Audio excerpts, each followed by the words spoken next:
all over the world, people are investing now. They're starting the investments, and it's going to be a beautiful thing with the jobs. But they're calling it the Trump effect because even before taking office, we're already bringing in the jobs and opportunity and safety and common sense back to the USA. We're bringing common sense back. Maybe that's the most important thing. I agree, Mr. President. You know, it didn't make no sense. The common sense didn't make no sense no more, as the song says.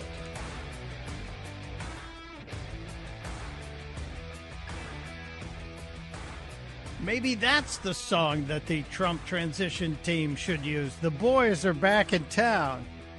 It is the Chris Plant Show on this Christmas Eve, the Monday before Christmas. Mike Opelka, that's me sitting in for my buddy Chris Plant. If you want to see the stories that catch my attention, I post every day at pureopelka.com just a list of all the stories. And there are no links or sign-up. I mean, the links are there, but there are no sign-ups or pop-ups or any of that stuff.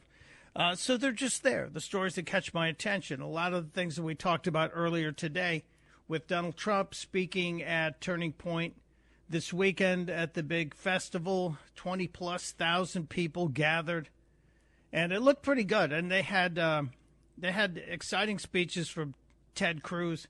And I think one of the unsung heroes of the Trump win, the guy who's starting to get more attention right now, is Scott Pressler. Scott is the man who went out and registered voters in Pennsylvania. He walked around the toughest part of Philadelphia and knocked on doors. I know this because I walked some blocks with him, knocking on doors in Kensington, which is the drug-riddled, crime-riddled area of Philadelphia, as they call it there locally. And then he started with the Amish. And then he started with the hunters. And I believe that was one of the big difference makers in Pennsylvania, a critical state that went to Republicans and appears to be trending that way. So Scott Pressler gave a speech for about 10 minutes. And I think one of the more interesting speeches at Turning Point this weekend was Matt Gaetz. Former Congressman Matt Gaetz, who is going to get a lot of attention today because CNN is claiming they have a copy of the draft of the congressional investigation into Matt Gaetz. And that draft was not supposed to be released. And then there was a secret vote last week. And it was voted secretly that the draft would come out once the House was done with its business. Well, with the passage of the continuing resolution, the 128 or whatever pages it ended up being resolution, this report is apparently being squeezed out to the media. And Matt Gaetz, I think, is doing some preemptive strike work on this and threatening to, I think the term that Steve Bannon used this weekend at the Turning Point event was Harper Valley PTA. The young people gathered probably didn't understand the reference to Harper Valley PTA, a song from the, I believe, early 70s from Jeannie C. Riley, talking about the day my mama socked it to the Harper Valley PTA, talking about spilling the tea on everyone else in the House of Representatives. Matt Gaetz apparently knowing where the bodies are buried. But we'll see if that happens. Gaetz came out in front of the crowd. He got a rousing response from the crowd. And here's a little bit from the very beginning of his presentation. I wanted quite badly to be your next Attorney General, and to be nominated by President Trump for that position was indeed the honor of my professional life. And I view it greatly as a validation of the choice that the voters in Northwest Florida made over and over again to send me to fight for them. But some things don't go according to plan. Matter of fact, one of my Republican colleagues said to me as I had been nominated, Matt, if you leave the Republican conference in the House of Representatives and go to the Department of Justice, we actually think you can improve the quality of both institutions. A little bit of a shot there, right? He's saying that one of his colleagues thinks that if he leaves, he'll improve the quality of the House by leaving. It continued. But I saw the writing on the wall, and that my nomination would cause a delay of the important work that we see ahead. And that is because there remain anti-Trump forces within the Republican conference in the United States Senate. And President Trump needs an attorney general on day one. And I just assumed when I withdrew my nomination, looking at everyone else who had been attorney general, that I would be replaced by someone less attractive. A little bit of a self-deprecating shot at himself. Nicely done. Matt Gaetz gave some props to Pam Bondi. Instead, we got Pam Bondi, who is brilliant and lovely, who is talented and courageous, who is creative and bold. Pam Bondi will be a phenomenal attorney general for President Trump. She has my support and all of ours, and we're going to do everything to see that the mission is accomplished. And it looks like Pam Bondi should not have a tough time being confirmed by every account. I think that's a slam dunk. Gaetz went on to talk about his future, though, because there's a lot of questions about it. I mentioned Steve Bannon. Bannon stood up and talked about Gaetz should show up and be sworn in. He won the election. He resigned from the House of Representatives from the seat he was currently holding. So technically, he could show up and expect to be sworn in on January 3rd. Is that going to happen? I doubt it, but Gaetz did talk about where he may end up. Many have asked which perch I will be fighting from next. And some of you throughout this conference have even given me a few suggestions. My fellow Floridians have asked me to eye the governor's mansion in Tallahassee. Maybe special counsel to go after the insider trading from my former colleagues in Congress. It's a little bit of a shot to the Pelosi's and anyone else who got rich on insider trading. And even Joe Biden kind of teed that up last week when he talked about it. But Gaetz played a little bit more on this audience's emotions, talking about where he might end up. Seems I may not have had enough support in the United States Senate.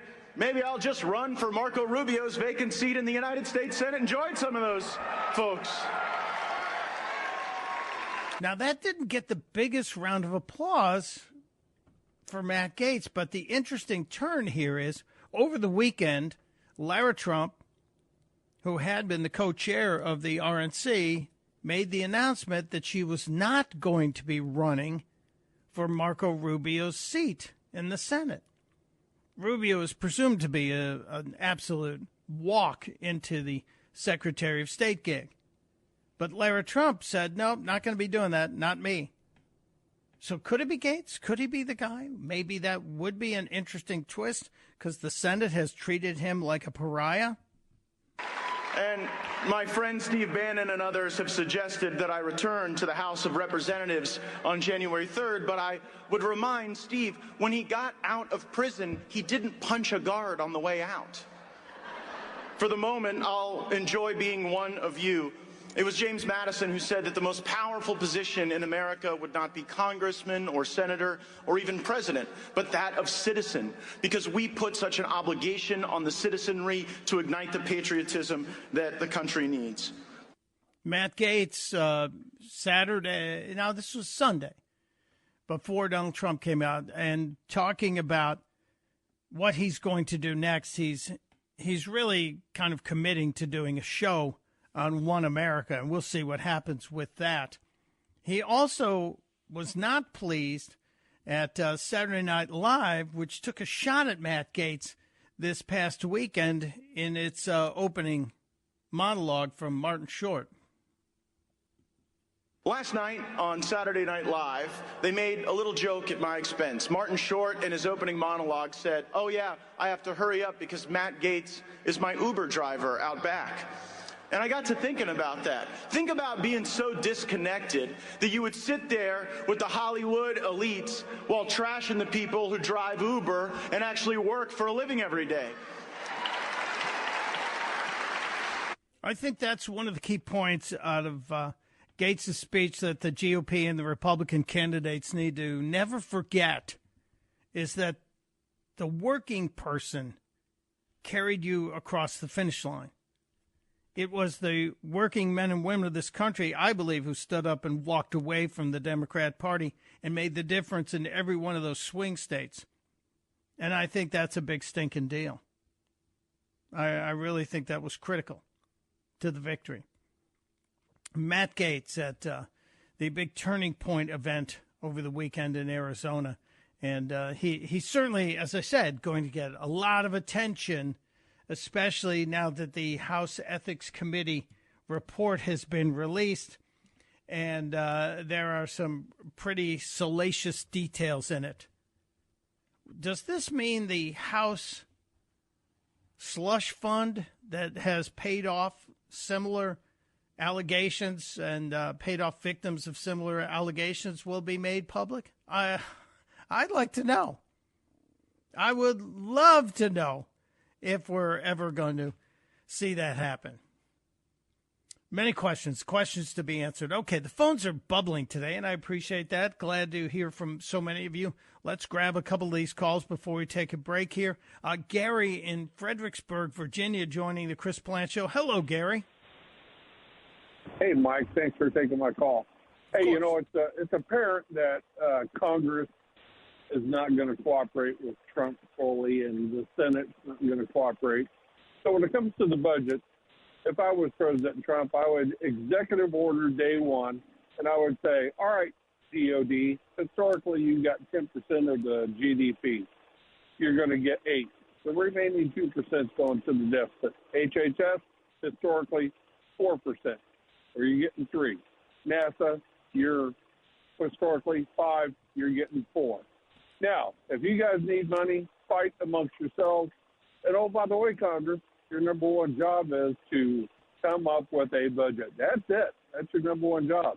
Since you can't do that, and we're a performance-based organization, when you look at the federal government, all civil service are performance-based, you're not going to get paid until you come up with a budget. That's it. Live with it. Well, Gary, I'd love to see Congress have their feet held to the fire when it comes to the budgets. I just don't think, especially since they have the power of the purse, that the president could do that. Although Donald Trump is a guy who likes to lay out the rules and then get people to follow them. So we'll see what happens on that. This sounds a lot like a Rand Paul's penny project. He wants to take a penny out of every dollar spent by the federal government and can't ever seem to get any traction on that. So that's one of those things that we'd like to see. Appreciate you being there. Thank you so much. Joe is in the Catskills. Hello, Joe. Welcome to the Chris Plant Show. Hi, Mike. Thank you for taking my call. Are you in Tennessee? No, sir, I'm not. Oh, okay. Anyway, Delaware. I'm in the Biden-laden state of Delaware. Oh, you have my sympathy. The Carter-Torrijos Treaty, Helen Chenoweth Page in 1999, 25 years ago, stated that the texts do not match. Our version of the text, the Carter's version of the Carter-Torrijos Treaty, had the Deacon-Cheney Reservation. Torrijos' text did not have it, and she said, therefore, this treaty could not be ratified by international law. It is null. The texts have to match.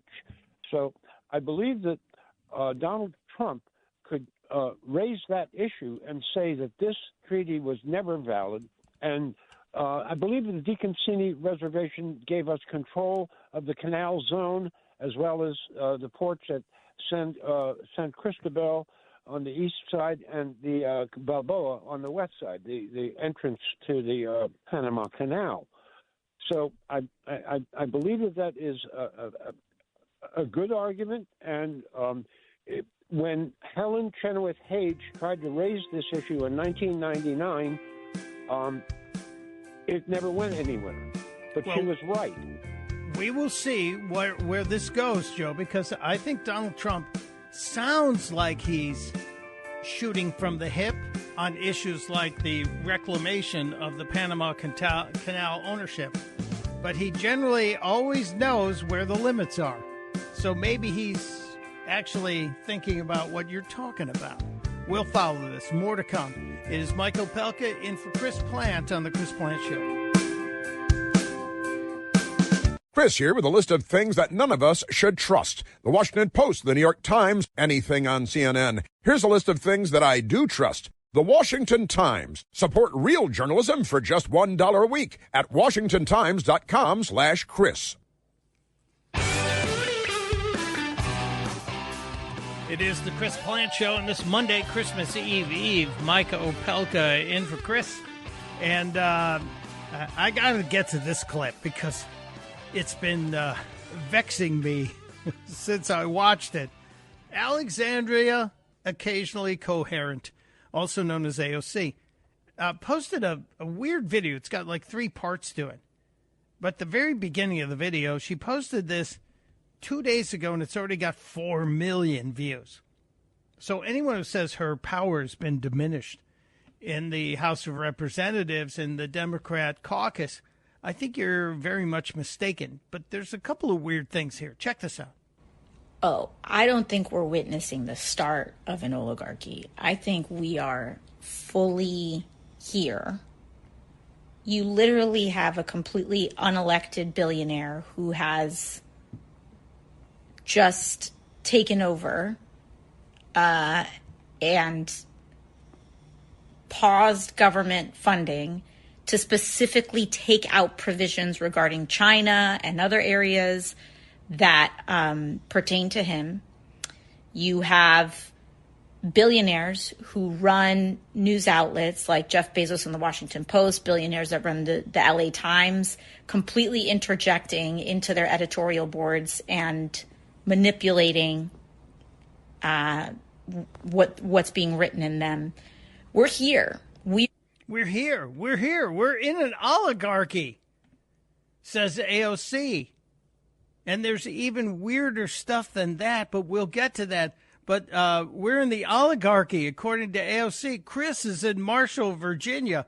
Chris, you've noticed this too?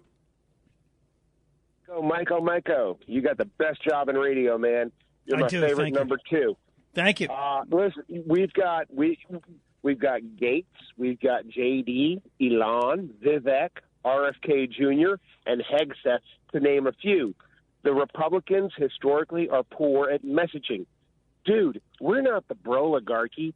We're not the oligarchy. It's the Broligarchy.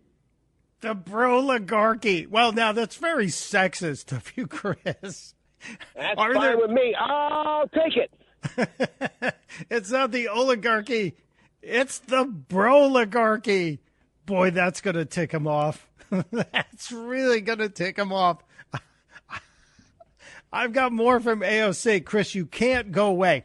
You can go away, you can hang up. But after the break, I have to play you more from this AOC video because I think there's either a snoring dog or a snoring man in the room.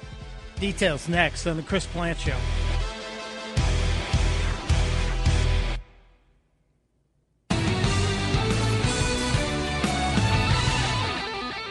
And welcome to The Chris Plant Show. It is Mike Opelka, that's me, sitting in for Chris Plant. Christmas Eve. A lot of stuff going on, and we've gotten to much of it. I have not mentioned, and I'll try and get to this before we get out of here today, I have not mentioned the Republican member of Congress who's been missing in action for 6 months, and they found the 81-year-old Republican member of Congress in a memory care unit at a health facility.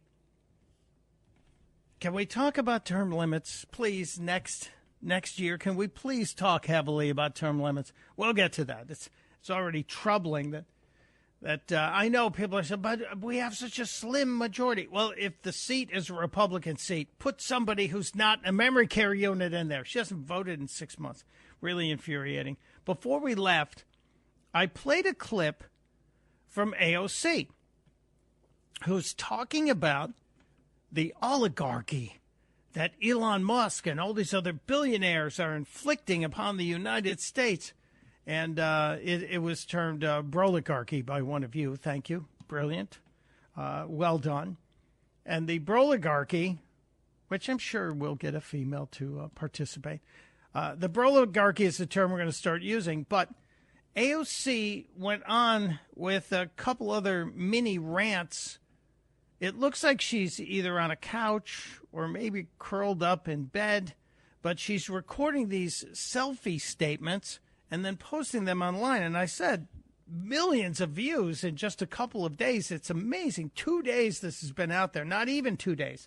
A day and a half. And she's gotten 4+ million views. But when I'm watching her talk about this oligarchy, Bravo Sierra, I started hearing something in the background. I'm trying to figure out, is this a snoring man or is this a snoring dog in the background? Listen. January.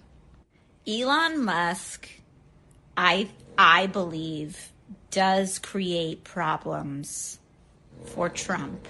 You hear it? You hear it? I know she's saying Elon Musk creates problems for Trump, but listen in the background. It's almost like the Three Stooges. And I've been seeing over the course of the last week that when Elon tweets something and when Trump tweets something, Republicans don't know. I've said this earlier. That's a snore. That is I believe that's probably a dog snore. Are we... Is it wrong for me to be obsessed with this? I think this is absolutely nutty. I can't hear what she's saying. She's asking people if they believe Musk is the shadow president. Well, in the background, either a dog or a man is snoring. Republicans don't know who their daddy is. Like, they don't know which one they need to be listening to first, and it's scrambling them. But it's not a joke that I think Elon poses real political problems for Trump and arguably may have more, at least rival his power and influence. And that's going to be a problem for Trump. I don't think she's a serious person.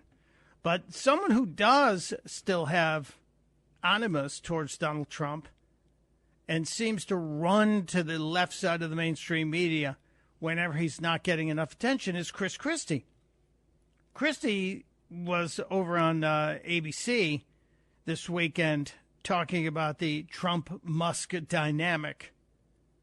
And I guess he would know about this. When does this end? It ends when Trump believes that something has gone wrong and he needs someone to blame, and Musk becomes the person to blame. And no one knows how long that will take. You know, look, our colleague Reince Priebus, it was 5 months, and then he was gone. General Kelly, it was 18 months. You know, the people who sit at the very center with Trump have a shelf life, and that shelf life is influenced by outside events, as Speaker Johnson is finding out right now. This is a guy who's done everything Trump's asked him to do. He's essentially gotten down on one knee to Trump on a regular basis. And now he had this problem this week. You watch. Trump will run from him because that's what he does. So Chris Christie still hasn't gotten over Donald Trump getting over him. That's my take on that.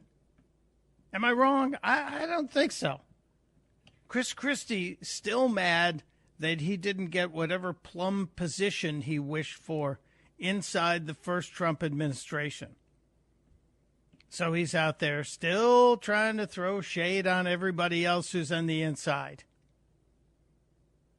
You know, Donald Trump is somebody who, as an executive, isn't afraid to fire somebody, and that's contrary to the D.C. swamp culture. There are people who should have been fired a long time ago. I just mentioned the Republican congresswoman who hasn't voted in 6 months. And they found her. She's 81 years old. God bless her. She's in a memory care facility. Her office, the Dallas paper that did the actual legwork and the journalism on this, went to her office and said that the doors are closed. The lights are off. It doesn't look like there's anything going on in there.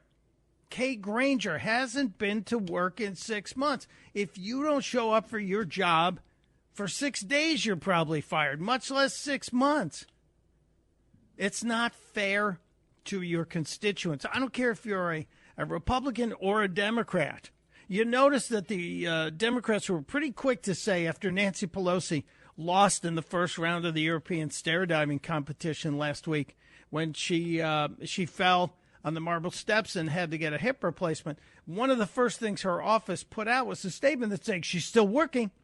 She's still working. Kay Granger, nobody knows. The people who you represent deserve better. And that has to happen. We'll have more on the Kay Granger story tomorrow. Yes, I'm back tomorrow. God willing, I'll be back tomorrow. And we'll get deeper into this. This is a disturbing situation that I wonder how many people covered this up. How many people? It's almost as bad as how many people covered up Joe Biden's dementia. How many people covered up Joe Biden's inability to do his job? The numbers coming out of the Wall Street Journal reporting are now staggering. I'm just wondering who's going to be the first one to come out with a book that says, I should have stood up and said no. One of the other kind of weird pairings that happened over the weekend was Joe Manchin, who's leaving the Senate and moving on to God knows what else. Joe Manchin, who has been kind of a pain in the butt for Democrats for a while because he votes not just with the party but with his conscience. Yeah, he sometimes would indicate he was going to vote with the GOP and then voted with the Democrats. But ultimately, he stopped caucusing with them because even Joe Manchin realized that the Democrats were a problem. He sat down with Manu Raju. It's kind of weird. They're like sitting at a bar somewhere. I guess they're having a pint, if you will. It's like politics and pints with Manu and Manchin. And Manu asked Joe Manchin, do you still consider yourself a Democrat? Do you still consider yourself a Democrat? I am not a Democrat in the form of what the Democratic Party has turned itself into, the national brand. Absolutely not. And they know that. And they know that. Well, I think that's fair. Chris has regularly said that John Kennedy would be booted from this Democrat Party. I think he's right. Manchin went on to talk about the lifelong West Virginia Democrat position and how the party lost him. You ought to figure out how you lost somebody like me. I was born as a Democrat because of my grandfather's love of FDR. I was a very strong Democrat because of my family's love of John Fitzgerald Kennedy. I came through the whole iteration, and then I was a Democrat in West Virginia, and it's always been a 75-80% plurality of registered Democrats. But there was a split. I was never in the liberal side of it. I was never in the establishment side. Never in the liberal side of it, never in the establishment side of it. I go back to a guy that was a Democrat from Georgia, a guy named Zell Miller. And he was the last, before Manchin, he was the last Democrat that I could see as a reasonable Democrat. He was known as a blue dog Democrat. And his book is kind of interesting. You read his story. But Manchin talking about the toxicity of the Democrat brand. The brand got so bad. Mm-hmm. The D brand has been so maligned from the standpoint of it's toxic. He's right. And one of the ways you know that even the Democrats know their brand is toxic, if you go back to the last election, you start looking at the ads that you would see in your community, and I noticed it around our house in Delaware, you didn't see party affiliation on signs because the Democrats this go-round pretty much knew that they were in trouble. They were in deep doo-doo, as it were. I know that's a technical term. But Manchin is a guy that I respect because he wasn't afraid to stand up to the party power. And he did so based on his support and love for the Constitution. The Constitution that I take very, very, very, very seriously. I'm going to help every human being pursue the happiness life in their life. Do it, and that's you. I'm going to make sure you have that opportunity and right to live your life. Just don't make your life, if it might be on the extremes or in the minority, a few, make me believe that's the norm, or make me and my family believe, or my children believe, or this or that. No, I will protect you. Just don't try to mainstream it. And the Democratic Party, the Washington Democrats, have tried to mainstream the extreme. He's 1,000% correct. That's exactly what happened. Is the mainstreaming of the madness became a millstone around the necks of the Democrats, and that is the God's honest truth. Manchin also talked quite openly about the state of Congress. He was not pulling any punches when he talked about how Congress performed. Cut 8, Michael. I need more than this to get me through the rest of this Congress. This is be the worst performing Congress in the history of the United States of America. And it's all because the House cannot move. That one vote vacate, one person can threaten the Speaker every time. And the only way you can remain Speaker here is to do nothing, because you're going to make someone upset.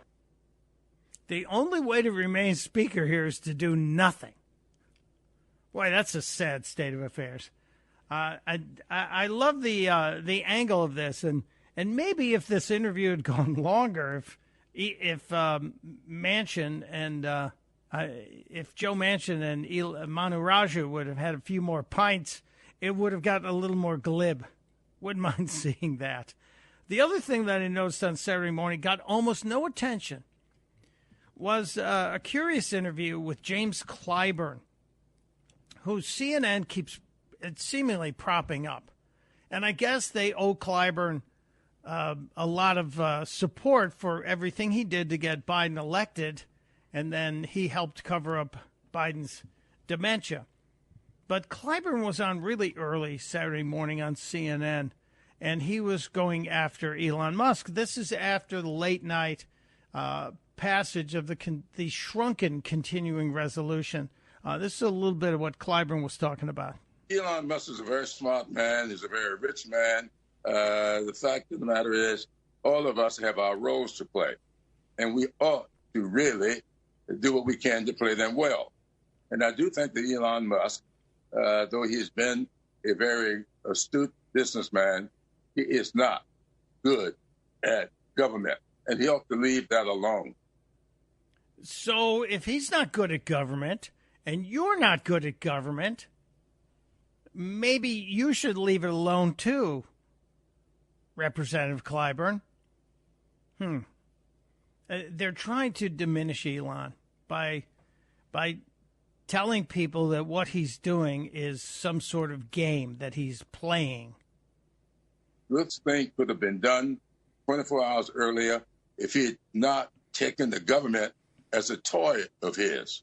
100 tweets in a few hours against legislation to help children, to keep our farmers in business, to recover communities from disasters.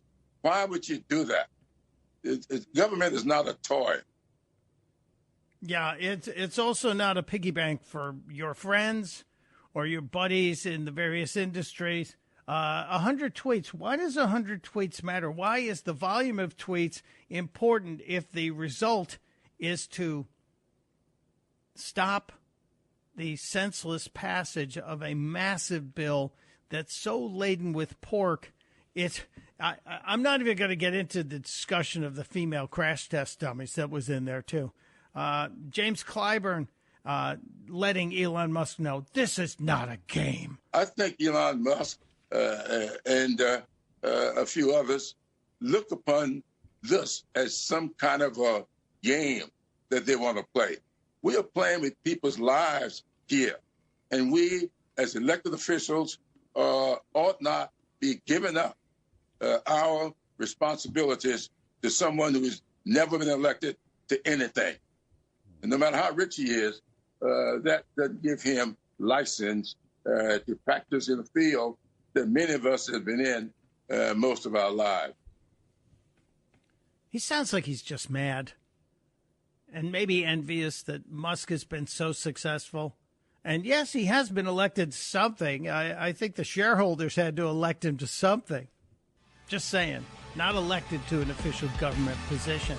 And he's currently not taking a dime from the government as a salary. I'm sure he gets some benefits from his space program. But we'll get into that, much deeper into that. I've stepped aside, take a break. Final thoughts coming in just around the corner. It's Opelka in for Plant on the Chris Plant Show.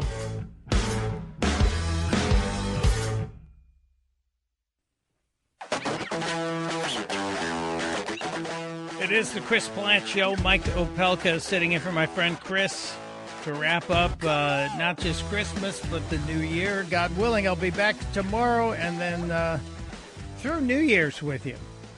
So we'll try and get to everything. I didn't get to everything on my plate today, and I didn't go deep on the Kay Granger story, but Ross is calling from Pensacola. Ross, this is a big story, is it not? It certainly is. And it's not just the Congresswoman. We've seen for a long time now the mental capacity of Joe Biden. He's compromised, and that's not news. And it shows the fact that he should have stepped down long ago. Well, yeah. Because he shows no respect for the American people. I think you're absolutely right. And Ross, what I think we're going to see on this story about Kay Granger, the Texas congresswoman, Republican congresswoman, who's been missing for 6 months, has not placed a vote or participated in a vote in 6 months, and was discovered to be in a memory care facility near her home. What we're going to see is there has to be accountability for the people who covered it up. And if there is, then to me, Ross, that says that you and I can expect accountability for the people who covered up Joe Biden's decline. And if we don't see anything for Kay Granger's staff, who allowed the American people in her district to be snookered, if that doesn't happen, then you bet we won't see any accountability for the people who allowed Joe Biden's decline to go undiscovered. And I'm using air quotes, as Chris would, with my fingers around the word discovered. It's disgusting to me. It's a very disturbing story. Thank you, Ross. Thank you for pointing it out. We'll get to a lot more tomorrow. There's just so many topics that we have to get to, as well as tomorrow's Christmas Eve. So we have to have a little Christmas fun as well. Until that time, it's Mike Opelka in for Chris Plant, reminding you, testudo, my friends, testudo.